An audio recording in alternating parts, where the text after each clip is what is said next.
mina olen Reisi, mina olen juhtide ja meeskondade coach Real Coach OÜ-s ja täna ma räägin sulle, mis muudab meid töökeskkonnas ja isiklikus elus konfliktseks. Põhjus number 1, miks me muutume konfliktseks, on meie alateadlik hirm kaotada midagi meile olulist. Näiteks enda ametipositsioon, kontroll oma keskkonna üle. Et kohe, kui me kardame midagi kaotada, siis me asume kaitsepositsioonile.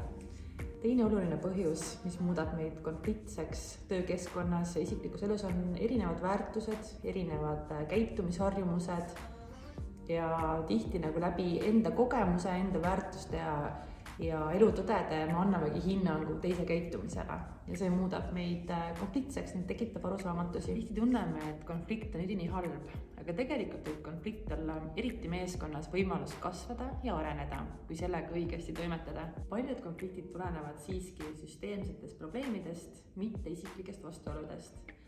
Ja selleks, et neid süsteemseid probleeme või süsteemide probleeme lahendada, oleme välja töötanud ühe väga võimsa ja ägeda töötoa just meeskondadele ja aitame läbi selle neil probleeme ja konflikte ennetada, lahendada ja juhtida.